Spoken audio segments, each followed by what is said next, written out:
So we are here on this beautifully cloudy day with another review. It's a BMW X1. This is my loaner car. Now, if you know me, if I'm in a loaner, that means my car is in the shop, my X5. So you'll see a video on that soon, but she was having another problem. But we're here with this X1. This is the budget entry-level SUV that BMW has. You know, they're the 1, the 2, the 3, 4, 5, 6, 7, no 8 yet, but I heard that they're working on a G-Wagon equivalent as of this video. But anyway, the X1, the cheapest BMW SUV you can get. And honestly, I don't mind it. I thought I was gonna be like, oh, this thing is cheap, right?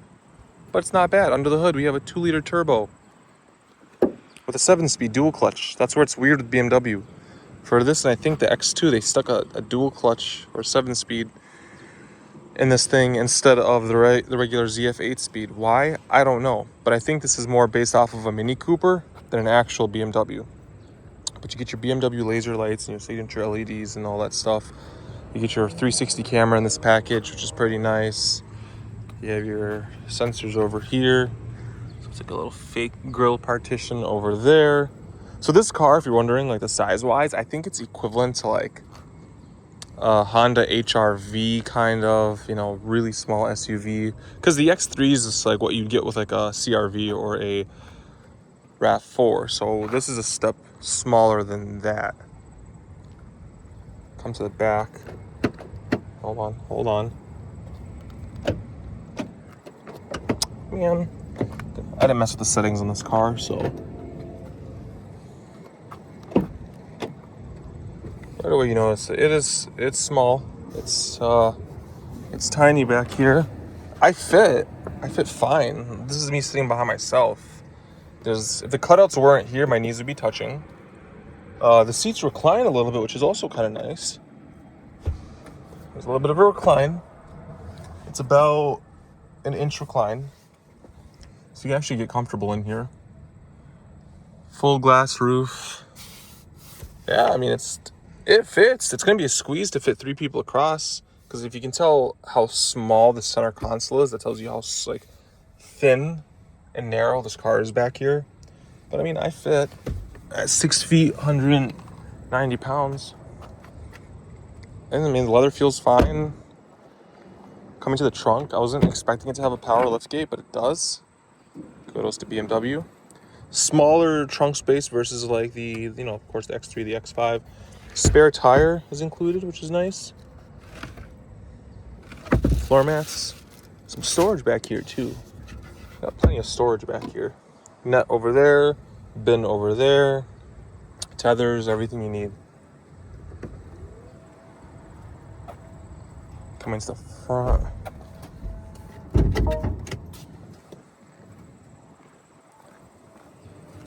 See under the hood, BMW gives us, yeah, I think this is, correct me if I'm wrong, but I don't think this is the B48, or it must be a detuned version of it. Looks different. Looks like a Mini Cooper. Looks like it should say Mini right here. Pretty sure this is an engine out of a Mini, but I don't know. It does the job. It's quite peppy, actually. 360 cameras in this car. Coming to the front. Again, like, it's soft touch, which is kind of nice. Big door bins. Actually, deep door bins. Seats, they're bolstered. Not a lot of adjustment. Just forward, back, and recline.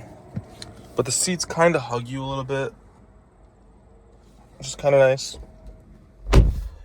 And it feels like solid. Like, you grab this handle, it feels solid. Memory seats, folding mirrors. That mirror also dims for you. Start the car. Okay. So 2 things just happened. One, hold on. Let's turn this AC down. Hold on. One, I hate this. But 2, when it started up, you can feel the engine like shudder to life. And that's the thing with these like cheaper cars, is you feel more. You hear more, you feel more. But coming to this is instantly what you notice. This is kind of polarizing because it's this big, huge, like floating center. Now it's not really floating because it has an arm right here to hold it. But you push this button right here and you get this extremely small, like here's my wallet. It's full of normal size debit cards and credit cards. As you guys can see how small it is. I mean, it can't even fit. Don't think you can fit. Yeah. So you can't even fit a card widthwise. And then it gets narrower and shorter as you go back. So it won't even close anymore. Here it should close. Yeah. So not a fan of this. I don't know anybody that's a fan of having this style over like a deep glove box. BMW also changed this around. So there's no longer a park button. So I was looking for it. Like, where's the park button? I guess when you open up the door, it goes into park by itself. Well, no, I mean, normally it does, but when it's park. But I think they want you to use this as the park button. But that's the parking brake, so just engage the parking brake. So this, I don't understand. Music controls, my modes. I think that's just the drive modes, yeah. Personal, sport, efficient. Let's mess with personal.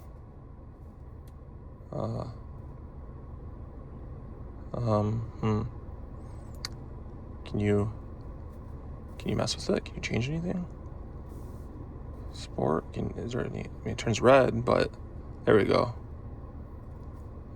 So, the car turns red and stuff. But you get your modes, auto brake hold, and this. I don't know what this does. Okay, hill descent control, lane departure warning, iconic sounds, active drive off support. I don't know what that does. We just clicked it. Makes driving off easier in difficult road conditions such as snow and mud. Oh, so it's like lets the car slip a little bit. I don't want that anymore. So there's some stuff going on here. I'm not a fan of this, but you get 2 USB-C ports right here. You get a 12 volt that's hidden, but it's back here. Cup holders. Weird, like cyborg style, like eye. You get one big vent over here and then 2 over there. It's quirky. That's the best way to put it. New BMW design language with the new steering wheel. I don't mind it. And then auto headlight buttons. It's okay. It's like soft touch where it wants to be. This is an option, but like it kind of just feels cheap. But that's fine because remember, this is a cheap BMW. Otherwise, you get 2 screens. They're smaller screens, but they do everything they need to do. They're crisp. Absolutely crisp. I did not find... Oh, it has nav built in.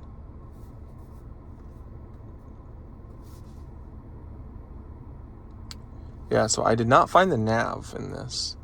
It has a navigation button, but it doesn't open up a built-in navigation, so I think it's just for when you have Apple CarPlay and Android Auto built in. Otherwise, you have your normal BMW systems. Does everything it needs to do. Shortcuts, media, heated seats, the whole BMW thing, right? It's peppy. It gets good gas mileage for my initial drive. To go into the window sticker, as you guys can see, it's a 2025 X1 X28i. Starting price of $41,000. That's not bad, right? This paint was $650, $3,300 for the tech package, which is the digital key, panoramic moonroof, anti-theft recorder, and surround view 3D. I think this is worth it. I think it's kind of high. If you can do without like the panel roof, I wonder if you can like get it like cheaper. Remote engine starts $300. The 19-inch rim $600. Heated steering wheel $200. Sensitech dashboard $100. So this dashboard's not standard. It's $150. And all-weather floor mats $190, bringing this car to a total price of $47,000. 28 city or 24 city, 33 highway, 28 combined. I was getting 37 on the highway driving this. I've been idling for a while, so that MPGs went down, but like this, I think you can easily beat this. It's a BMW. Their Ultimate Care, 3 years, 36,000 miles. That's included. That's typical BMW. Is there the warranty anywhere on this? I was curious if it had the same style of warranty here. Yeah, 40 years, 50,000 miles, which is nice. No Harman Kardon or anything like that. 7-speed dual clutch transmission, extra all-wheel drive, the normal stuff. But $47,000 for this car. Would I pay $47,000 for this car? Absolutely not. Somebody had left a breeze in there. Absolutely not. I would not pay $47,000 for this car. At that price, I would go get a used X3 or a used X5. But it's a cheaper BMW. Now, these things used, you could probably get it for like, mid 20s, 27, 28, 29, 30.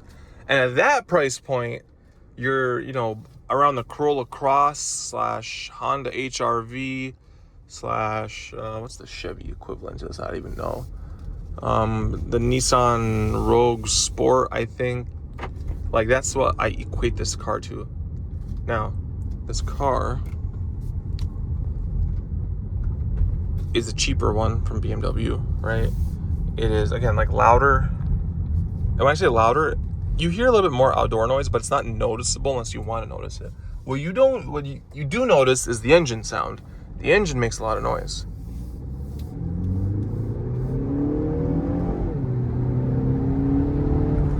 It's quick, but the engine makes noise, and it's not in sport mode or anything. It's back in comfort or whatever the normal one is. But it makes noise. It makes a lot of noise. So it doesn't really insulate you from the engine noise. You can hear the engine doing its thing, but it is quick for what it is.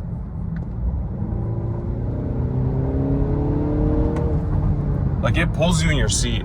0 to 60 in this thing's about 6.2, so you are getting BMW performance. I think it has 240 horsepower-ish. So you're getting BMW performance with some BMW. I wouldn't say BMW luxury because you're missing a lot of BMW luxury in here, but you're getting nicer features for the class. Like the memory seats, like the beautiful screens, the drive modes, the big door, but like you are getting the rear power hatch. You're getting a lot of like nice features. But if we just floor right here.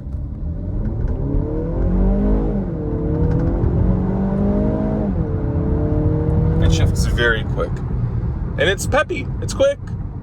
It's nice. It's a great, like, small car. I don't know, like, it's a subcompact. It's a small car. It's great. It's my first time in one of these. I've never actually stepped down below an X3. So, I don't mind this. Look how beautiful these screens are. They're just a shrunken down version of what you find in like the new X5 and X6 and stuff. So you still feel like you're getting some luxury. I think the tech-wise it's there.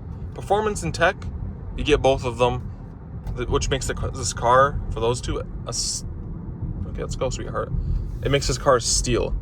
Now, luxury-wise, it's a mixed bag. You get a lot of plastics. I mean, heated steering wheel and heated seats is something you can get on, I'm sure, a Honda or a Toyota. So those aren't like, oh my God, heated seats. Oh God, it's so cool. No, those are normal. But the rest of the tech you get in this car is pretty nice for, what it is. Tech, performance, 2 out of the 3 things are there. So I don't mind it. And I think at new price, at $47,000, you're paying a lot of money. If you can get one CPO'd, and you can get it for like 28, 29, 30, 31,000, you got yourself a steal of a deal. But this is just a little like run around, getting good gas mileage, relatively comfy for what it is. The bolstered seats, if you're a bigger guy, you might not like the bolstered seats. Again, I'm 6 feet, 180, 85 pounds. And basically when I sit back, I sit inside of it, but my shoulders are floating over the bolsters, which is kind of the issue I had with my 3 Series, and that was with the bolsters backed out. This, you can't even adjust the bolsters. This, you get forward, back, up, down, and then the recline power. There's no lumbar. There's no like moving bolster over here. There's nothing like that. Even the 2 Series Grand Coupe, even that one gets an adjustable seat, so I was kind of confused that this one did not get the adjustable bolsters. But we're we're gonna end the review. Also, you get a heads-up display. Forgot about that. It's a good car. If you can pick one up for mid-30s or mid-20s up to like early 30s, 32, 33, honestly, with low miles and a good package, I think you got yourself a damn good car for the money. You know, if you have any questions though, guys, love you all.